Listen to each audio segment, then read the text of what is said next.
Hey, hey everyone, how are you all? The sound was low. How are you all? Good to be back. And I don't know if I'm supposed to be on. I don't know if I'm supposed to be here or not. There's another show live on Web Sleuth, and I can't figure out what it is. I don't know what they're doing. But okay, let's keep going with this one. How are you all? Was it a good show with Trish? What is stuck to my hand? Yeah. Um, we're gonna check into the Lynn trial and try and find out what is going on right now. And I'm going to see what's going on. Doesn't seem like much. It seems like they're still working through the charge from the Justice Michael Croucher is summing up the case. I'm just trying to see if we can get an update for you. 21 minutes ago. Okay. Let's see if they're finished for the day. Still says that it says here, in reaching their verdict, the judge said the jury must consider all evidence presented in the case. You must ignore all other irrelevant considerations such as feelings of sympathy or prejudice or bias. An example he said was a feeling of sympathy towards Mr. Hill and Mrs. Clay's families, believing that the couple's affair was morally wrong or that Mr. Lynn's actions in covering up their deaths was terrible. Your function and duty is to use your heads, not your hearts, according to the justice. So he's giving them their final instructions. I would be shocked if we're not out by the end of the day. I really would. It sounds like they're winding up. He probably has to give them another legal spiel on how to fill in this and how to fill in that, what you can do, what you can't do. Ain't nobody going on Channel 7 tonight and talking about it. You can't do that. All right, let me get it set up for you all.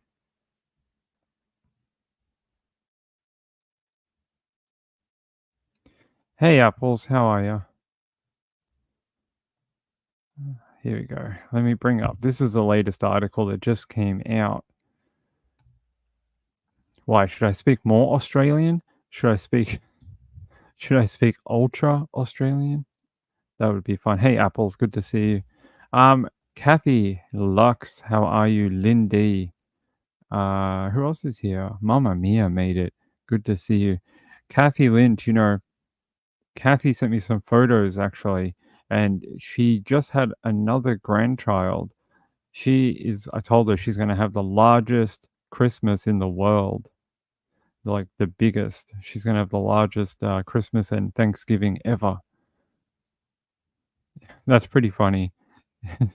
It's a shortcut for saying hello to apples. Number 13 in grandchildren. How cool is that? Their photos are so adorable, but I don't want to share them for privacy reasons. So, yeah, and it has mum's real name on there. So, I want to keep Kathy's privacy private. So, but congratulations, and I hope mum and baby are doing well.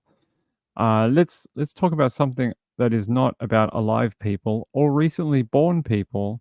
We're going to talk about people who recently, well, a while ago, left our world, and it is the Lynn trial. Unfortunately, it sounds like it says here Justice briefly summarized the evidence of the 49 witnesses the jury heard over 17 days. He said it would be up to the jury to consider the credibility and reliability of each witness. Yep, we heard that earlier. And then it says in reaching their verdict, the jury must consider all evidence presented in the case. So, yeah, they're not supposed to have any, you know, pre any thoughts of it. They're supposed to be just on what they heard during the trial, and works the same way in America too. So yeah, you just have to take our word for it. Hold on a second.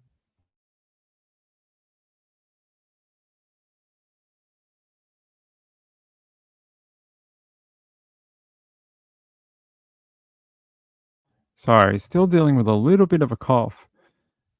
While I was gone, while you guys were with Trish, I spent the whole time redesigning that ending video and going through every list we had, the one on YouTube, the one on Ko-fi, the one on PayPal. So they're all complete, they're all done, and it's all up to date. It took me about an hour to do. So it's all been edited, exported, new licenses, and we're ready to rock with that too. So everyone's name is on there. You guys can see your name on there for supporting the channel. It'll be good. But let's get back to this. Let me go over to The Guardian, which is the paper down here. They've also put out some information in the last hour. It says, judge in Greg Lynn murder trial says jury can't find him guilty of manslaughter. Yeah, we heard that earlier. They're not allowed to. They're going to have to find him guilty of murder or nothing. It's a yes or no question, basically. They said the jury in the trial of a former Jetstar pilot. Did you know that? I've never heard that before. Accused of murdering two elderly campers in the Victorian High Country will not be able to consider an alternate charge of manslaughter or alternative charge of manslaughter. The state Supreme Court has heard, and so basically, yeah, they can find him guilty of murder or they can acquit him, and that's it. He told the jury that manslaughter would not be available as an alternate charge to murder. You must put manslaughter out of your mind. Instead, the only charge before you is murder. The prosecution has alleged Lynn killed Clay and Hill with murderous intent, but do not know the circumstances or motive behind the alleged murders. The prosecutors allege Hill was killed first by unknown means, and Clay was later shot in the head. They believe, if you believe the prosecution's version of events, the female, Clay, she was killed as a way of covering up the initial murder of Mr. Hill. But the defense says Carol Clay was killed first by an errant gunshot, and Russell Hill was killed second with that fight over a knife. What one do you believe as a jury? If you were in the jury, which one would you believe? Let me know in the chat, or if you're watching after, let me know in the comments. If you were part of this jury, where would you be thinking? I've been bringing this to you for 5 weeks now. You've heard a lot of the trial through this channel, and I'm interested to hear the viewpoints from around the world based on your judicial systems and the way things work for you. So let me know. I want to know what you think. I can't tell you what I think until we get a verdict, and sorry about that. I just can't. Says prosecutors allege Hill was killed first by unknown means. Yep, we know that. Yeah, okay. All right. So it says here the defense said Lynn covered up the deaths because he believed he would be blamed after he incorrectly stored his guns at a campsite. So that's his reasoning for covering up the deaths. That he was like, oh my God, I had my guns out. He stole my gun, and then I went to fight him over it, and then the gun went off and it shot Mrs. Clay in the head, and I killed her. And then Russell Hill came at me with a knife, and then we wrestled over it, and he fell to the ground, and the knife went through his chest. I freaked out because the gun, it wasn't in a proper storage, container, and it wasn't locked. Someone else was able to get access to it. So I freaked out and I decided to burn the campsite. And then I took their bodies and I took them far away, and then I buried them. And then I freaked out some more and I came back later and then I burnt them and then I ran away again. That's basically his version of events in a very short a couple of sentences. Hey, Angela, how are you? Good to see you. Bust at the moment. I don't know what that means. Yeah, just say hi. Danny Mitchell says murder one. It's interesting to hear what I know there's a lot of people in Australia, especially, there's a lot of comments on social media of people saying they are interested to hear what this jury is going to come up with. The prosecution actually says the act of burning the bodies is very telling.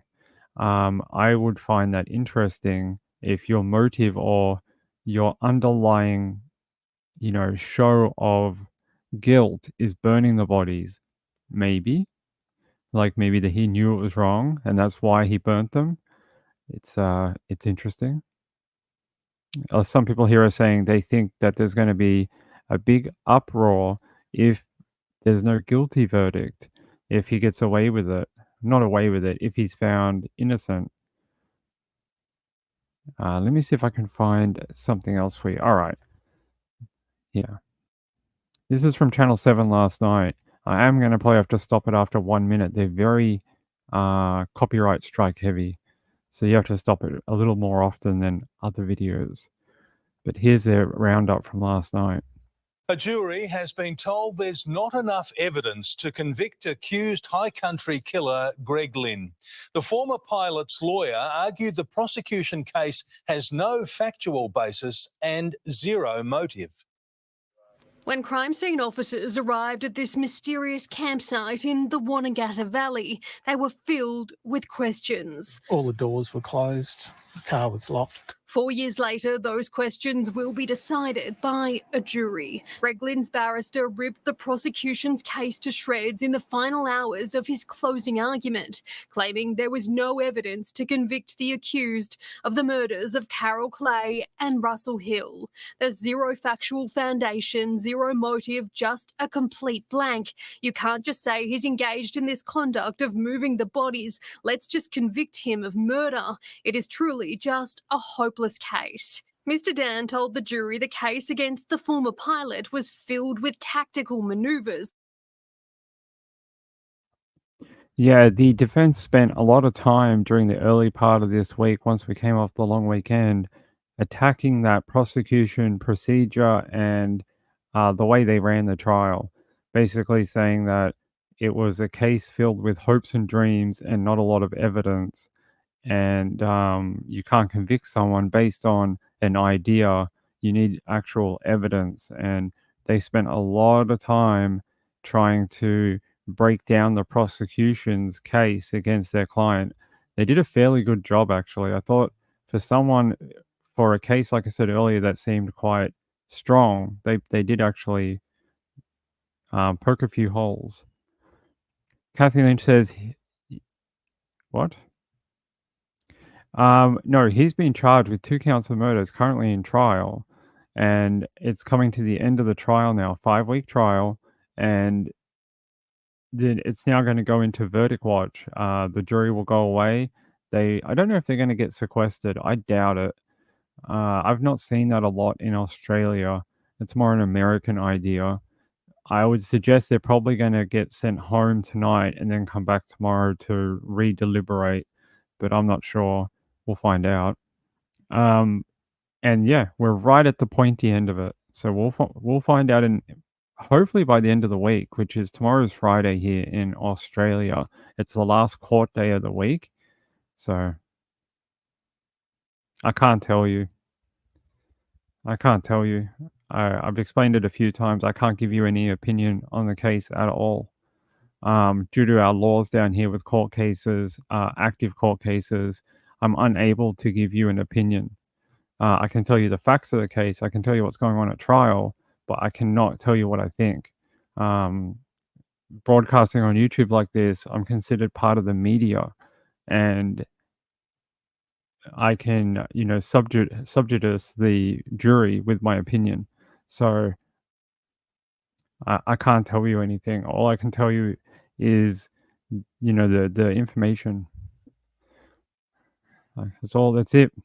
Sorry, until it's over, until we get a verdict, then I can start telling you a couple more things. But until then, I can actually be charged and brought before the court for contempt.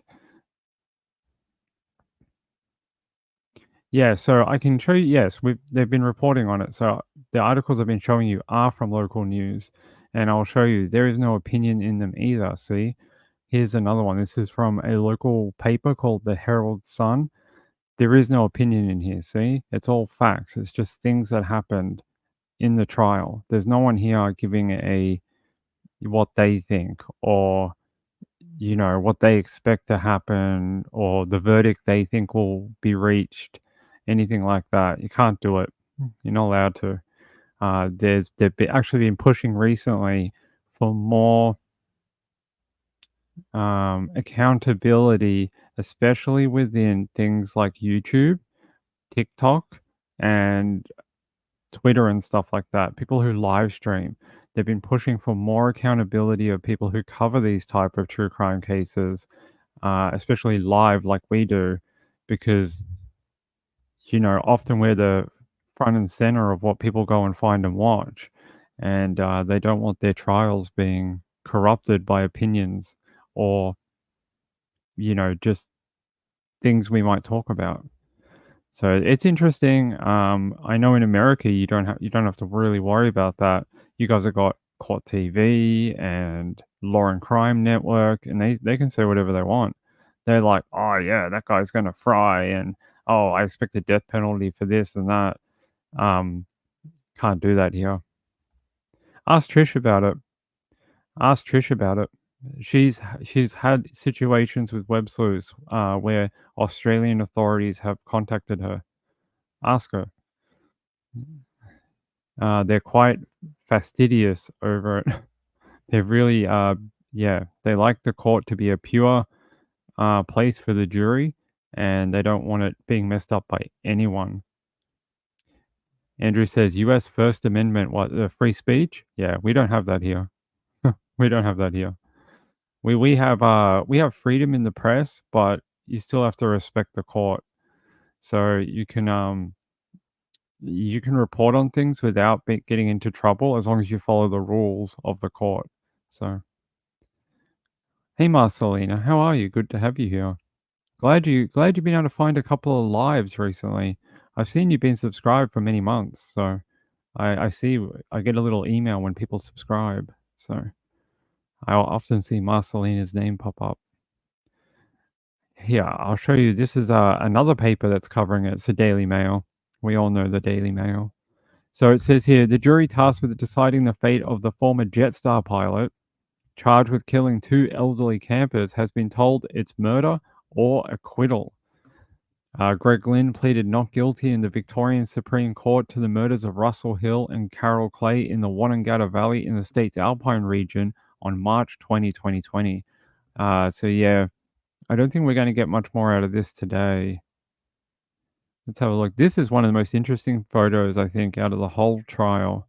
Well, not trial, from 60 Minutes or whatever. No, this is from the trial. Yeah, sorry, it said 60 Minutes here, and I was like, was this on 60 Minutes? No, this is from the trial. This is a police camera, a surveillance camera that picked Mr. Gregory Lynn up, removing the awning from his four-wheel drive because of what was shown on that 60 Minutes program. He he didn't want people thinking it. Oh, hold on, guys. Sorry, someone messaged me.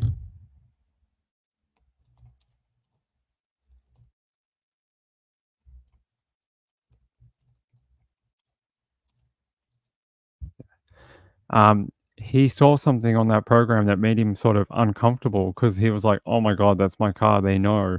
So he went out and removed this piece from his car, knowing that it was people would be able to recognize it.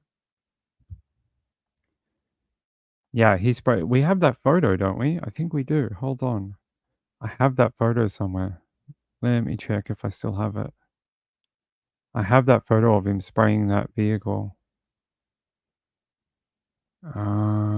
No, I don't have it right here, but you can see it. It looks like half gray, half. Maybe it's in here. Let's have a look. Nah, it's not, unfortunately. But there is a photo. If you go back to some of our older shows on Gregory Lynn, you'll see there's a photo of his four-wheel drive, and it looks half beige, half the other color. It's his wife. His wife took that photo of him painting the vehicle, and the police were able to find it. Actually, hold on. Let me see if I do have it, because it is a really good photo. Let me see what number it's called. Let me see.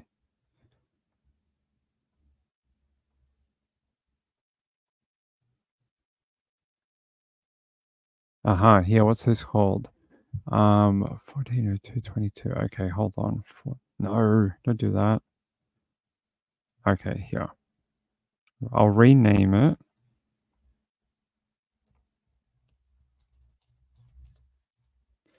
Okay, and then we'll upload it for you. Because I think you guys would like to see it again.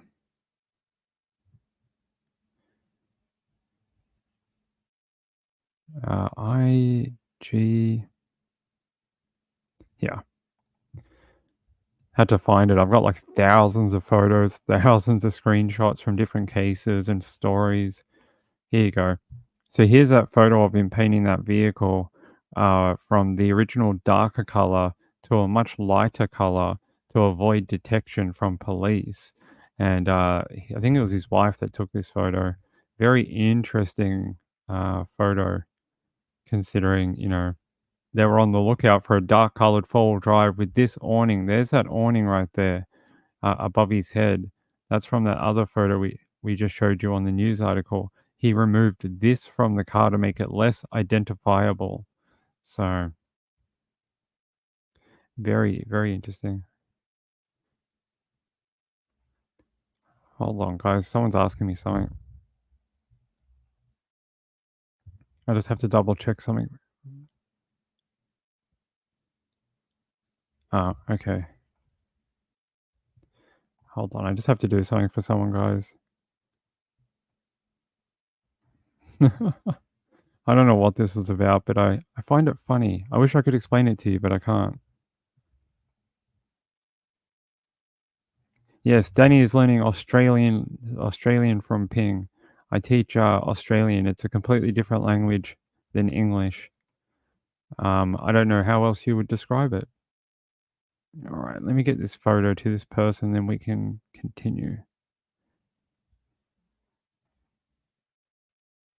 All right. Let's get this off the screen. Yeah, so you have that other one. Yeah. Let's go up. Where is it? There he is going to court. Yes, there it is. There's that long awning from the vehicle. So there you go. You see it above his head? And there he is taking it off and caught on police camera getting rid of it. That's right. That's our deal. Danny teaches me African American names, and DJ teaches me names of Texas towns that I can't pronounce. That's our arrangement. All right. I think that's going to be about it for Gregory Lynn today. I really do. I really don't have anything else. And the rest of today is really for the jury. It's really for them until they start going into considerations and deliberations of the verdict. And I don't know. Unless they come back with a real quick verdict, we might stretch into Monday. It might be. They're really pushing it close to try and get a verdict by tomorrow. I think it's tough. I think they were hoping to be done yesterday, and that they were going to do charge to the jury at least part of it yesterday, maybe, and then the rest of it today, and at least give them an extra half a day to go into deliberations. All right. Let's see if the ABC has any update. I'm just trying to see if they know if we're done or not.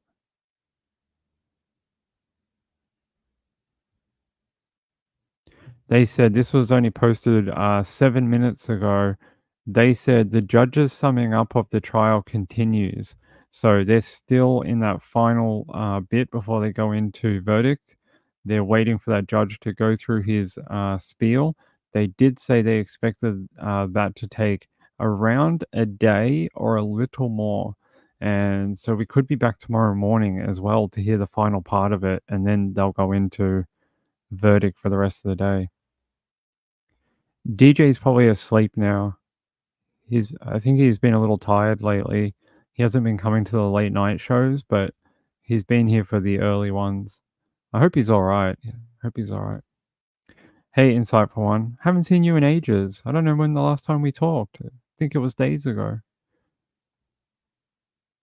What kind of tray? Yeah, you can teach him Australian. She's a lovely woman. I don't know who you're talking about. He's hand painting it? Yeah, it looks like it, right? Yeah, he's got a roller, like a little tiny roller. That can't be good for your car. I mean, if you're a person who just burnt 2 bodies and you really need to cover your car, sure, I get it. Use whatever tool you can find.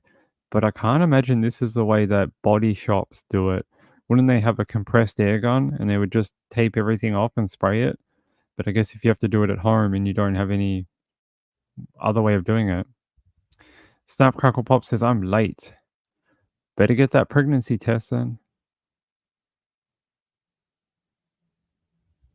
Flatbeds can classify the trays back where you transport stuff. Yeah, this is not a ute. This is a 4-wheel drive. A ute is a truck, what you guys would call a truck. All right, let's get out of here. That's it. I'm going to say they're about done for the day. It's almost 3 p.m. here. Court only goes till 4, so they've only got about an hour left. Let's talk about Madeline Soto. This is interesting. I want to talk about this. It says documents. Florida investigators have released hundreds of pages relating to their investigation into the disappearance and murder of 13-year-old Madeline Soto, who was reported missing February 26, the day after her birthday. Her body was found in a wooded area near Osceola County, near where her mother's boyfriend was seen with a flat tire on the day of her disappearance. Isn't that brutal? You dump a body and then you get a flat tire. You would have been absolutely beside yourself if you were that guy. You'd be like, really, of all times right now, to get a flat tire after I just dumped the body of a child I'm supposed to be taking care of. Well, maybe it's part of karma. You know, you hurt someone, you murder them. God strikes down in mysterious ways. It didn't catch him there, though, unfortunately. The newly released documents from the Osceola, right? And Orange County Sheriff's Office detail information about the shifting stories Stern told investigators, as well as physical evidence uncovered during the investigation.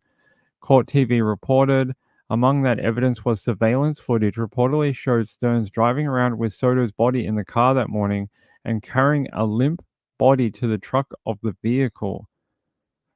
And everyone thought this was normal. Everyone does that like every day. Let me see if I can go to WESH TV.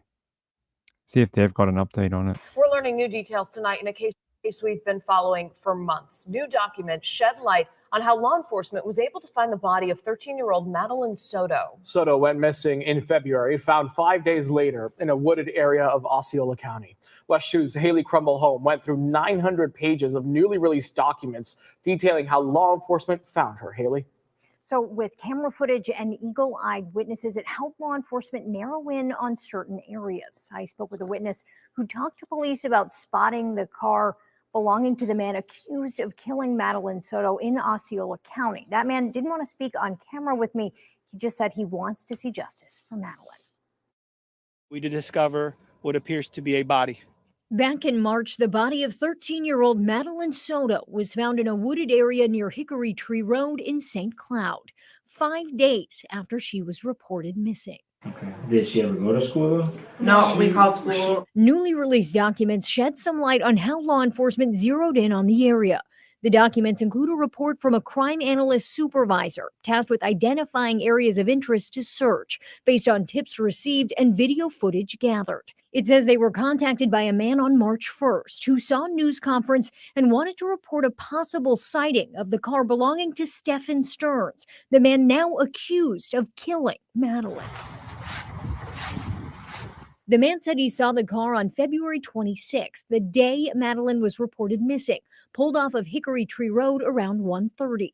He told law enforcement he saw a person with a tire iron in his hand outside of the car. The day the witness talked to law enforcement, he had actually taken photos of the spot where he saw the car. He also showed them the same spot on a map.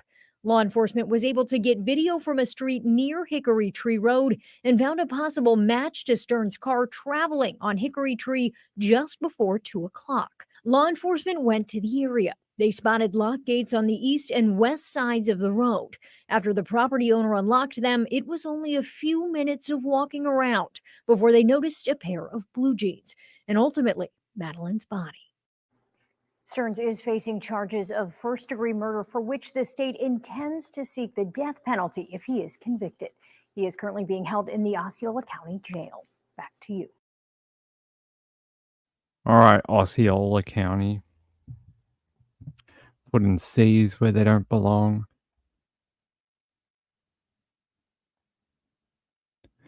Yeah, if you paint your car and it looks stupid, hopefully no one will steal it from you. All right, Osceola County, let's go. Let's go to Fox 35 News. They have more details on this. Osceola, all right. So I hate that photo of him. He literally looks like an alien pretending to be a human. And it's like, hi humans, I'm just like you. Every time I see that photo, that's what I think. It says here, Stern was caught on surveillance video driving away from the neighborhood in Kissimmee. According to investigators in this video, a female was seen in the front passenger seat. Investigators believe this was Madeline's dead body. Her head is visible, tilted on her left shoulder. Her mouth is open. She was belted into the seat, according to a supplemental report from the Orange County Sheriff's Office. That is disturbing. At 8 a.m. in the morning or whatever. It says at this point, Stearns was driving between Madeline's home and his apartment complex in Kissimmee. About an hour later at 8:19 a.m., he was seen entering the front security gate of the neighborhood with a female in the same position as the surveillance video captured at 7:36 a.m. According to those new documents. It's a lot of documents too. Look up here. On Fox 35 on Wednesday, combed through nearly 900 pages of new investigative material from the state's attorney's office. People are going to be dissecting this for months and weeks. That is a lot of paper. That is a lot of paper. That's a lot of words to read, things to break down. I'm sure there's going to be YouTube channels doing like a page a day for like 4 years. Says here, all right, let's read the next bit. It says an hour after that, Stern's car was allegedly found on surveillance footage turning into the car park at a Holiday Inn Club Vacations on South John Young Parkway in Orlando. According to the documents, he drove up to the top level of the parking garage, got out of his car at around 9:42 a.m. A man matching his description was seen allegedly opening the trunk, walking to the passenger seat, opening the door, and carrying what appeared to be a limp female body to the trunk of the vehicle. At 9:44 a.m., he's seen driving away. After days of searching for the teen's body, it was eventually found just off Hickory Tree Road in St. Cloud. According to law enforcement, it's an area that he was reportedly seen changing a tire on that day. This was a detail that was previously known, but the new document shed light on where and how her body was found. An officer noticed that near a line of bamboo trees was what appeared to be a blue pair of jeans. They said as we got closer, we noticed what appeared to be a body. The top half of the body was covered by a green-colored hooded sweatshirt, and the bottom was covered with blue jeans. The body was lying in somewhat of a fetal position and was covered by hay and dry grass, the document said. There were flies covering the body and discoloration on her face, neck, torso, and back and hands. The body was eventually determined to be Madeline's. It's unclear at this time how Madeline died. Actually,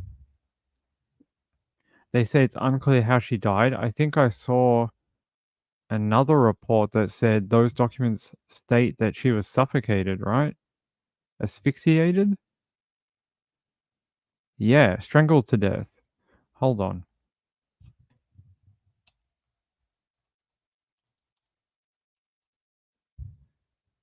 Let's see if I can find.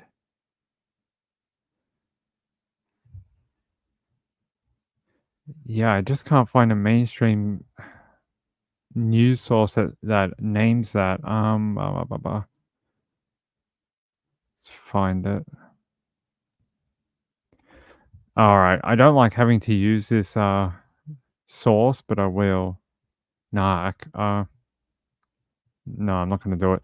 Sorry, guys. I can see a report via Court TV that states that specific thing. Madeline Soto strangled to death report. I just can't use it. Even in fair use, I can't use any of their material. They are very. They're not friendly. They don't like to share. Plunder has been doing it. That's Plunder. Okay.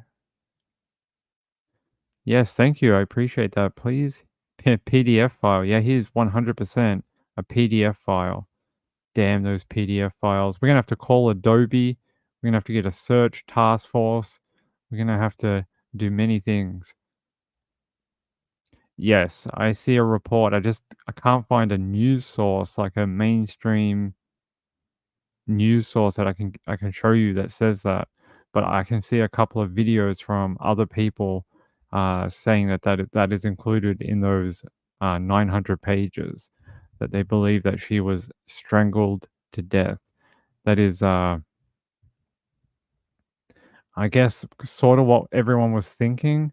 Although some people thought she was drugged to death, and there was a bunch of different. Ugh. I never actually saw this. There was a report about a month ago that Madeline Soto slept in Stephen Stern's bed. Oh, at that age? Really? Ugh. We already know he was sexually abusing her, but that just... yuck. Some of the details that came out early on about there was those 2 documents that were released, and they had a lot of details about the criminal charges against him. The details in some of those things were just so foul. I didn't even report it on this channel. We didn't even read it out. They were just so graphic and so disgusting that I was just like, nope, I don't want it. I mean, I'll tell you what he was charged with, but I ain't going to read the description. So if you're interested in that, you can find it. But what he did to her was beyond just 1, disturbing, 2, disgusting, and thank God he's in jail. But it would have been nice if it was discovered before she had to be killed. I mean, there's a possibility if his sexual abuse was uncovered earlier somehow, she might still be here. She may have been able to get out of that home. And I know there's a lot of people out there who would like to see, how do I put this delicately? More charges. There's people that would like to see, more charges. That's all I'll say. Because right now, I don't want to get in trouble. All right. Let's move on from that. That's your little update about Madeline Soto. She wasn't snatched. She lived in a home with her mother and the mother's boyfriend, right? Stephen Stearns is the boyfriend. He had been abusing her for a long time. I think the documents state, just based off the photos, it was at least a few years. Who knows how long it had been going on for. And one morning she just went missing. Took ages. They eventually found her body and started piecing it together that it was the mother's boyfriend that allegedly he's going to face court over it, but he was the one responsible for her death. And then he gave up his phone to investigators. He had recently erased it. Then they went through it with a forensic tool and were able to find photos of his sexual abuse of Madeline.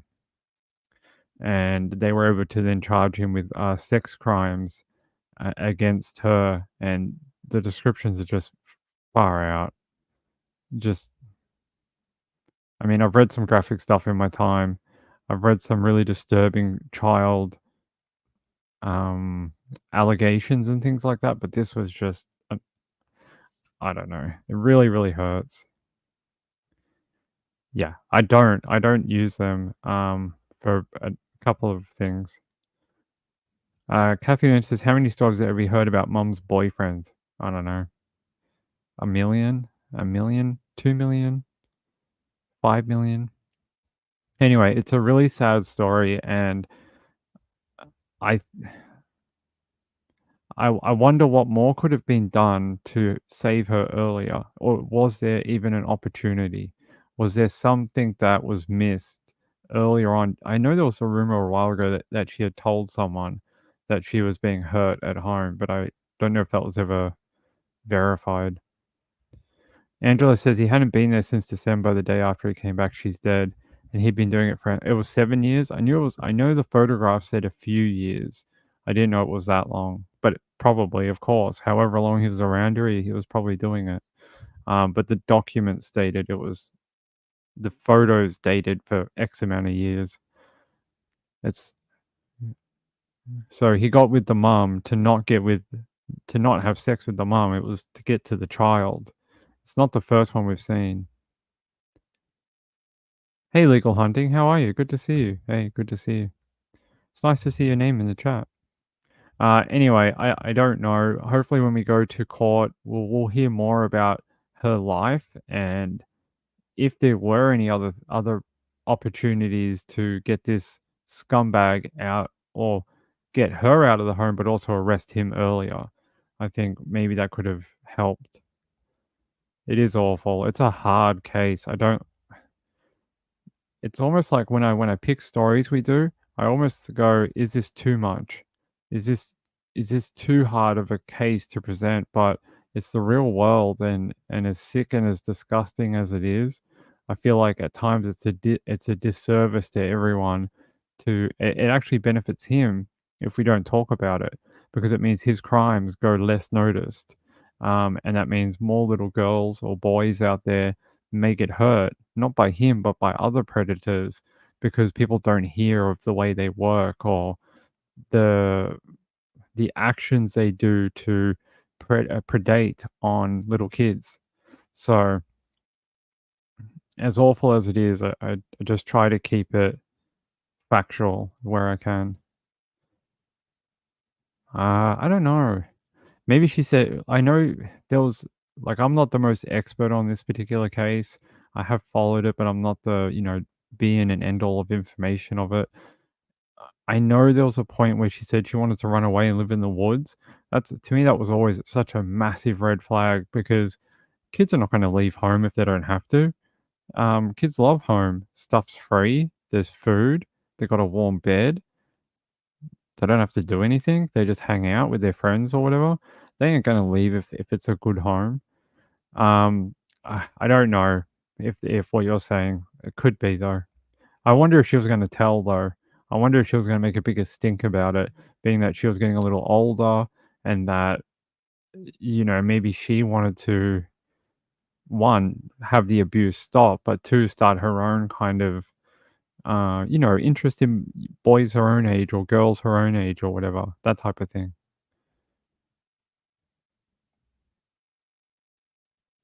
Yeah, it's just such a massive, to me, that was always it's like fireworks in the sky at 4th of July. Like, kids don't want to leave home unless there's something wrong. Much better life. She deserved so much more. For a few days, a little while. She seemed like a sweet kid. Everything I've seen about her, she just seemed like just your typical young female trying to figure out the world around her, and try to figure out where does she belong, while dealing with one of the most awful things we can ever say happens to kids, right? Which is sexual abuse. So I don't know. She was probably a pretty strong girl, considering what she'd already been through. She's only 13. You think if you've read those documents, you read those documents, and then you're like, wow, she was only 13. She was a very strong young lady. All right. Let's stop talking about this because it's making me feel nauseous. Let's go to this one. Oh, damn it. It's also a child abuse case. No, I don't want to do that. Although this one is interesting, but All right, it's not that bad. It's not sexual abuse or anything. It's just a guy being dumb. Let me see if I can pick it up. All right, fine. So, have you guys seen this story that's been being peddled at the moment out there? It says an Arizona father was arrested for allegedly inhaling nitrous oxide or laughing gas, or in Australia, as we call them, nangs, which is NANGS. It says Ryan Belknap and his children inhaled the laughing gas repeatedly and continuously for several hours while they were out four-wheeling in Ash Fork area, according to a Facebook post by the county sheriff. One of the boys lost consciousness due to the overwhelming amount of the drug he was given, but was not given medical help. The mother, his ex, filed a child abuse report with the sheriff's office on June 4, which alleged that there was an incriminating video shot by one of the boys showing all of them inhaling the anesthetic through balloons. The woman's 16-year-old daughter, who police say wasn't on the ATV trip, showed her mother the video. I get the whole male bonding thing, but they're probably a little young for that. They're probably just a touch, maybe a little young for that type of thing. The off-roading adventure occurred during the boys' scheduled visitation with their father on Sunday last week, according to the police. After police interviewed the mother and the children about the incident, they tracked him down to his residence in Cornville, which is about an hour and a half away from Ash Fork. A search of his home turned up numerous large canisters of nitrous oxide and balloons to inhale the drug. He was arrested and charged with a litany of offenses, including child abuse endangerment. He was booked into jail last Wednesday. There you go. Yeah, these are what we call nangs in Australia. These little silver canisters. They are very prolific down here. A lot of people, especially young kids, do them. They're everywhere because you can get them just about at any store. There's even do you want to know something crazy? Anytime there's a drug, right? Whether it's class A drugs like cocaine or methamphetamine or weed, there's a delivery service, right? In this day and age of Uber Eats and whatever, there's drug delivery services now too. Yeah, everyone knows that. Like dial a cocaine dealer, that type of thing. There are Nang delivery guys that will deliver you boxes or canisters of this in Australia. You can actually call them up and they'll get to you within 1 hour and drop it off. There's websites devoted to it. I'm not even kidding. I'll show it to you after we finish the story. They were 12 and 13, I'm pretty sure. Sorry, I don't know why I didn't say that here. An Arizona father was arrested after inhaling nitrous oxide, otherwise known as laughing gas, with his two sons, 12 and 13, one of whom passed out during the ATV trip. There you go. Let me see if I can find anything from what's their local news called? Arizona Family? Let's see if they have anything. Or Fox 10. Oh, if you're in Arizona, there is an excessive heat warning out. Ugh. A Yavapai County man is accused of getting high on laughing gas with his 12 and 13-year-old boys. Deputies say that it happened last week for several hours while Ryan Belknap took his sons four-wheeling in the Ash Fork area. The boys were visiting him at the time. Deputies say that one of the boys passed out and was not given medical attention. They say that they found large canisters of nitrous oxide at his home in Cornville and balloons that are used to inhale the drug. He's been booked now on counts including child abuse and drug charges.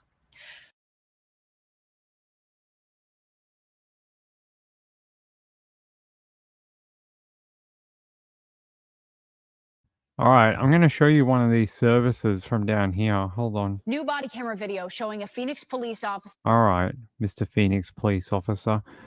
This is one of the services, I think, but this is just one of them. So you can get all different ones. You can get cherry infused, grape infused, blueberry, apple. You can get these giant canisters too. Look at this. You can get like a Whip Right giant 580 gram 95-liter canister for $50. And you can get, it's equivalent to 75 8-gram cream charges. So like you'd have enough there for an entire party. You could get high all weekend. And this is not the only one. Look at this, low cost delivery in under an hour. Call us. This is not the only one. Oh, they got more. One called Fine Whip, a 1.3 kilo, 2.2 liter canister. And it's about $100, and it's equivalent to 170 cream charges. You'd have enough for a festival. You could have 2 of these and have your own nightclub. Insightful One said, "What a loser!" Yeah. Yes, this is a real thing, and yeah, look at this. Can get to you in 1 hour. Just call them. And this is like a big deal they're trying to stop down here because it's not for making whipped cream. It's for something, it's for getting high. And yeah, they're really trying to stop it. I know WA in Western Australia, they're trying to put in a law that says you have to be a food industry to be able to get access to them, and they won't be available to the average person.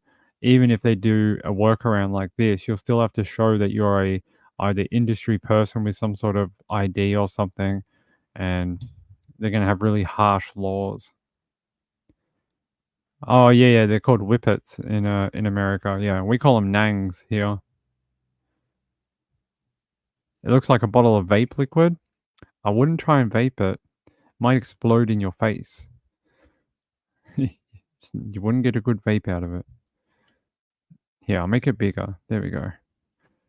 There you guys go. If you're on a phone, you guys can see it. That's just a giant canister of nitrous. Do not refill. Yes, do not refill. Buy another one.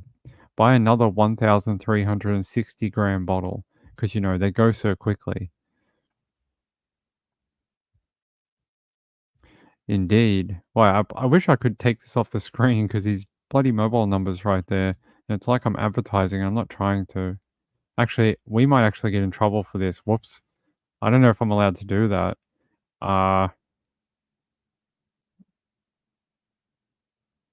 You all didn't see anything, and we didn't talk about nothing. And then I'm probably going to have to delete this live stream. Yeah, I don't think we're allowed to do that. Actually, that was very silly, Ping. I think we may have to actually. I'll either have to edit that out or blur it in post production. I'll have to. Yeah, I don't know what you're talking about. Where's that thing from Men in Black? And you guys just get all memory wiped.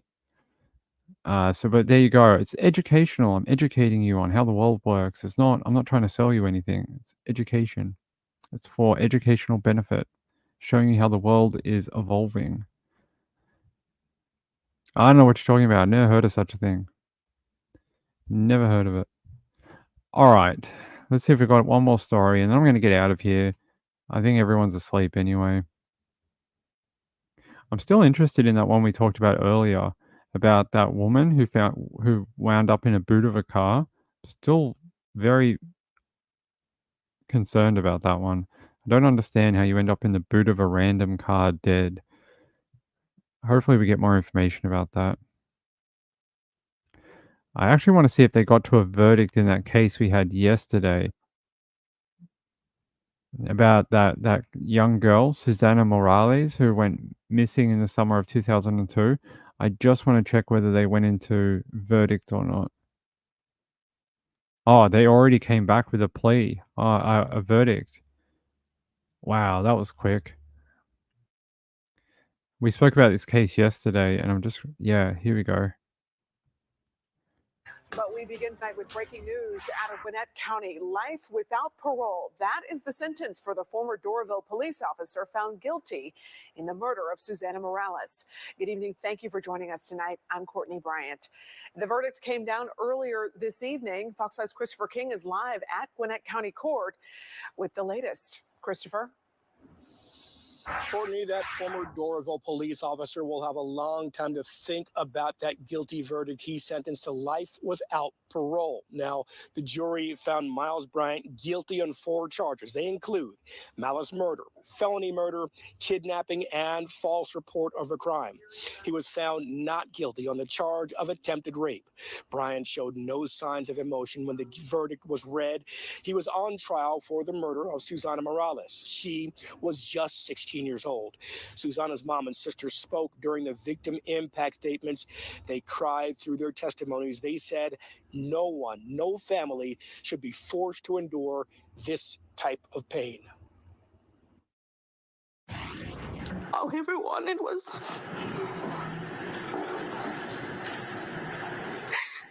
justice for what happened to her.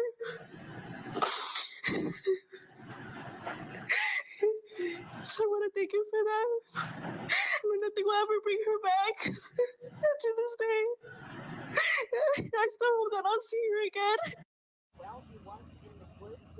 The former Doraville cop was working as a courtesy officer at the apartment complex Susana visited the night she disappeared.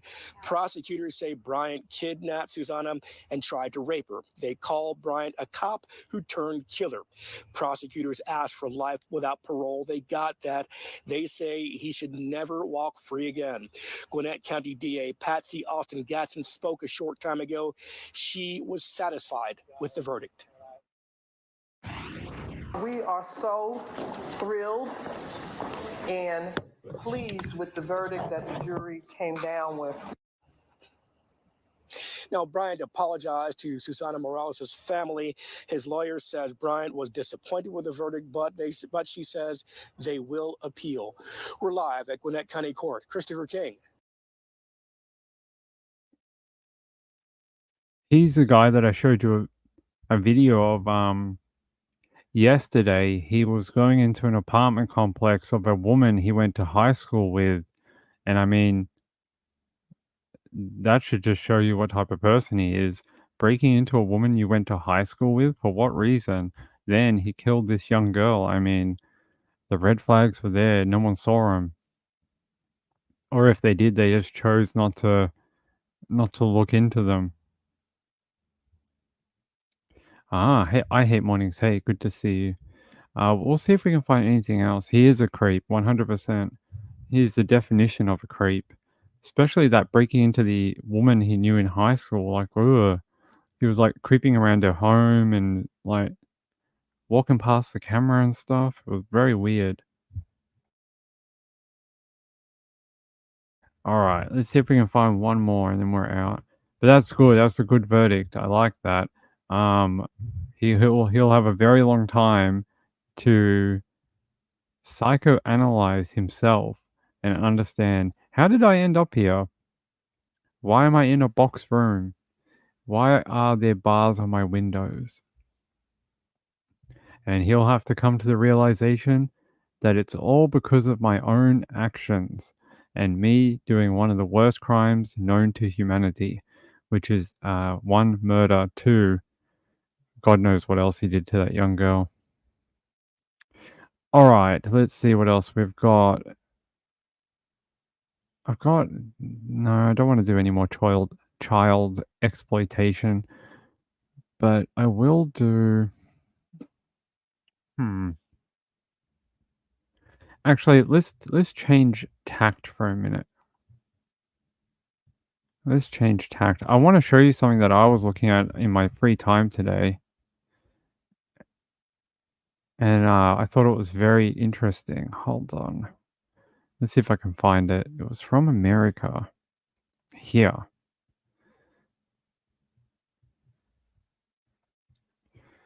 Pentagon officials reveal tantalizing 7-minute encounter with glowing blue UFO, which emitted enough energy to power a small city. I was looking at this earlier and I was like, wow, this would be really cool if they had a video of it. And then I read that apparently they tried to take video of it and it wouldn't allow it. It was like the energy field coming from it shut down their cameras. And I'll show you. There's actually a long video. If you want to watch it, you can watch the interview with the 2 guys that that witnessed it. But they're showing you here. Apparently, they analyzed the video. I think it was a video of it, but it wasn't turning out properly. And they realized that the interference in the video was running at the same the same intervals that the guys said the lights on the spacecraft were. That they looked exactly the same, and that's pretty cool. There's a YouTube video here. I'll see if I can get the link. If this is your type of thing you want to hear about, are we alone in the universe? You can watch it. It's about 40 minutes, I think. And I thought it was interesting. I always get a kick out of this type of stuff. I never know if it's 100% true. People looking for their 15 minutes of fame or whatever, but the more evidence they can bring, the more I get intrigued about it. But yeah, these guys, where did it happen? This is what they reckon it looked like. It looked like this dumbbell shape type of aircraft, and they reckon out of all aircraft, UFO or unidentified phenomena, or whatever they call it now, out of all reports worldwide, this dumbbell shape where you got like two spheres connected together is like the rarest shape that's ever been reported. That's like minuscule percentages of total reports. Most people report like flying disc or the pill shape one or whatever, but this kind of like double or like bone shape or dumbbell shape is like really rare. But they also did it in a series on Netflix. There was a Netflix show called Encounters, and it was done by, I think, Spielberg, right? Yeah. Spielberg produced it. He wasn't in it, but he produced the series, and it's called Encounters. And if you like that type of thing, you can watch it on Netflix. I know it's not true crime related, but I thought it was interesting. Yeah, they said the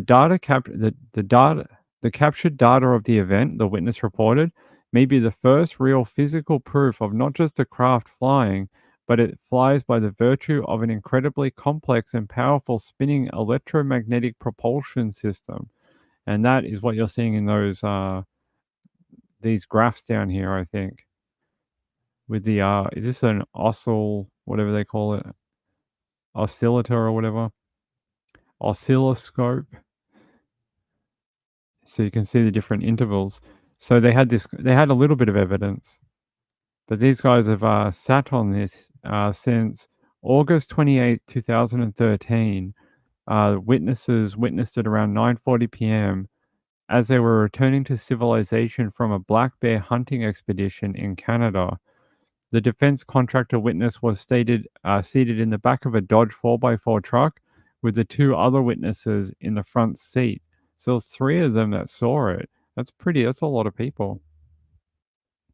They said they were roughly 4.5 hours or 5 hours from the main road when he noted something over their shoulder.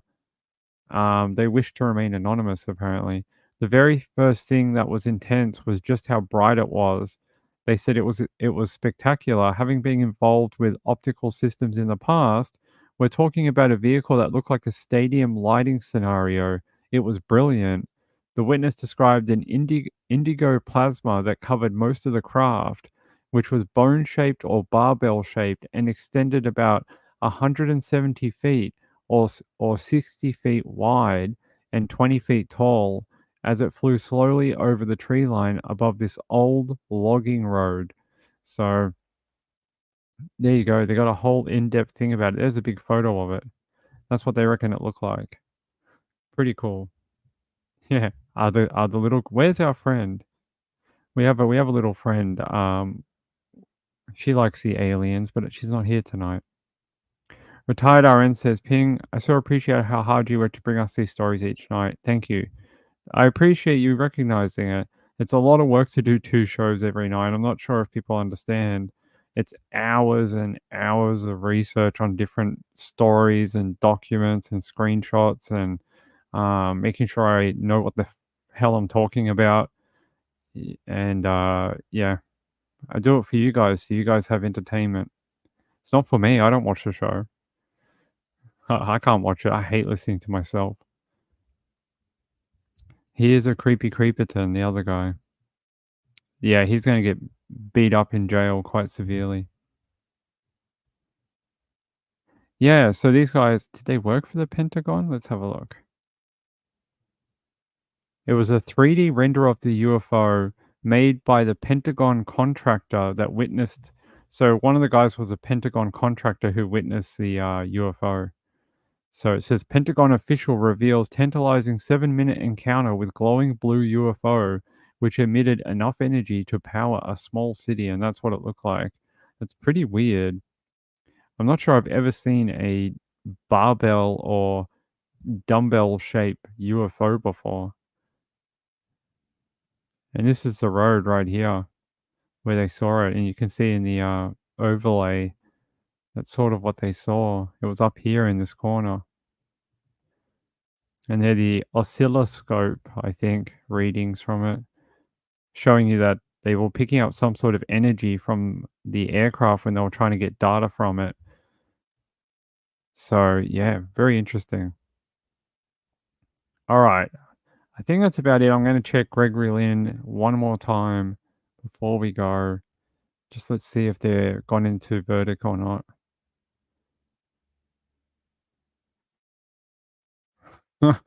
Sorry, I didn't mean to laugh.